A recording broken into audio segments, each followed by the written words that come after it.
A patient comes in with dementia and a beefy red tongue, but their anemia is not the whole story. You might be missing a classic diagnosis that could completely reverse their cognitive decline.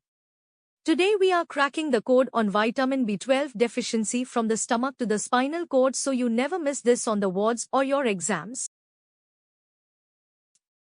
Getting B12 into your body is an absolute obstacle course. If any step fails, you get a deficiency.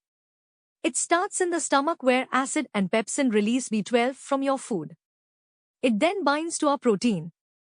Moving down to the duodenum, pancreatic enzymes chew up that our protein so B12 can bind to intrinsic factor, which was actually made back in the stomach by parietal cells. Finally, this B12 intrinsic factor complex travels all the way to the terminal ileum to be absorbed, where it enters the blood bound to transcobalamin 2. So where does this pipeline go wrong? Just remember the 4 Ps. First is poor intake, like in strict vegans. Second is pernicious anemia, where autoantibodies destroy the parietal cells, so there is zero intrinsic factor.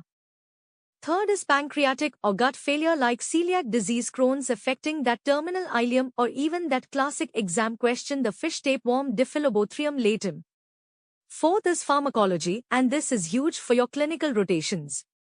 Always watch out for patients on chronic metformin PPIs or those exposed to nitrous oxide, which actually oxidizes B12 and causes a functional deficiency. Here is a massive high-yield trap for your exams. Neurologic symptoms can and often do occur before the anemia even shows up. We are talking about subacute combined degeneration.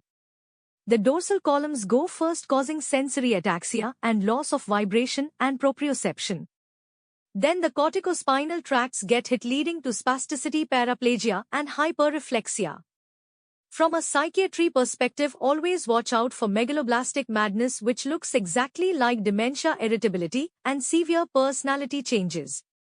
On the hematology side, you will see a macrocytic anemia with an MCV over 100 and those classic hypersegmented neutrophils with more than 5 lobes. You might also see osteoporosis, an increased stroke risk from high homocysteine and glossitis, giving them that smooth, beefy red tongue.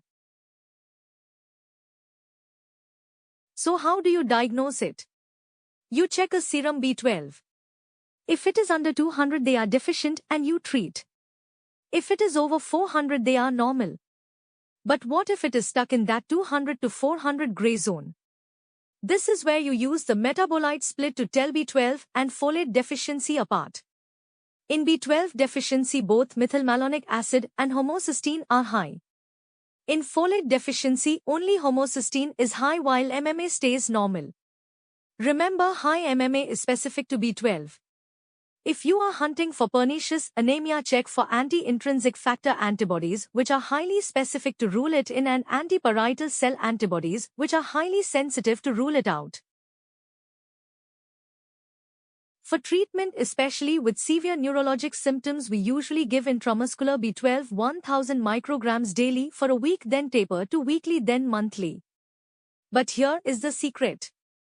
High-dose oral B12 works just as well for maintenance because it absorbs via passive mass action, completely bypassing the need for intrinsic factor. But watch out for this deadly complication. When you start treating B12 deficiency, the bone marrow suddenly wakes up and starts cranking out massive amounts of new red blood cells. This rapid production consumes huge amounts of serum potassium. You absolutely must monitor for hypokalemia in the first week to prevent fatal cardiac arrhythmias. Recovery is usually rapid in the first 3 months, but remember that neurologic deficits can take up to a year to fully plateau. Drop a comment below if you have seen megaloblastic madness on your psych rotation, and subscribe for more high-yield medical concepts.